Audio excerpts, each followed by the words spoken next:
देखिए, मुझे लगता है कि राजनीति एक बात है, आस्था और भारत की संस्कृति उसकी प्रतिष्ठा एक बात है।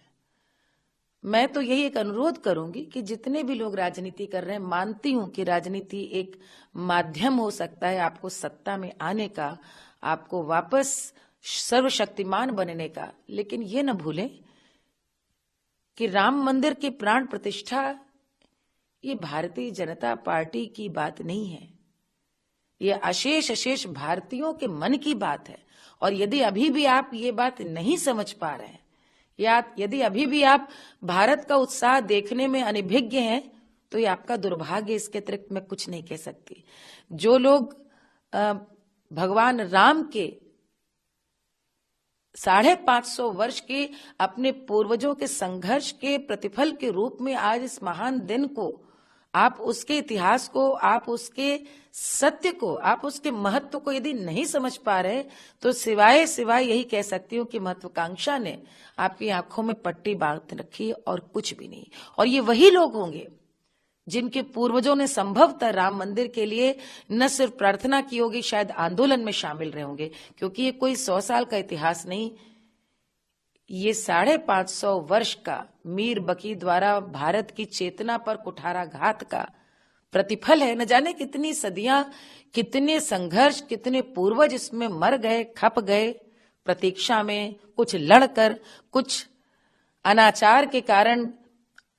ये तो गोली चलते हुए तो हम लोगों ने अपनी साक्षात आंखों से देखा है। तो सोचिए, जब हम नहीं थे तब कितने इस प्रकार के अमानवीय अत्याचार हुए होंगे राम भक्तों पर। और उसके बाद यदि आप अभी भी समझने की भूल कर रहे हैं कि राम भारत का धर्म है, यदि आपको अभी भी लगता है कि राम सिर्फ विश्व हिंदू परिषद और भारतीय जनता पार्टी के लिए एक मुद्दा है, तो आप बहुत बड़े भ्रम में जी रहे हैं। आंखों की पट्टी खोलिए और अभी भी समय है, ये समझिए कि राम भारत की चेतना है, राम भारत की संस्कृति है, राम भारत का लोक है, भारत की आत्मा। देखिए, मुझे लगता है कि राजनीति एक बात है, आस्था और भारत की संस्कृति उसकी प्रतिष्ठा एक बात है। मैं तो यही एक अनुरोध करूंगी कि जितने भी लोग राजनीति कर रहे हैं, मानती हूं कि राजनीति एक माध्यम हो सकता है आपको सत्ता में आने का, आपको वापस सर्वशक्तिमान बनने का, लेकिन ये न भूलें कि राम मंदिर की प्राण प्रतिष्ठा ये भारतीय जनता पार्टी की बात नहीं है, ये अशेष भारतीयों के मन की बात है। और यदि अभी भी आप ये बात नहीं समझ पा रहे हैं या यदि अभी भी आप भारत का उत्साह देखने में अनभिज्ञ हैं,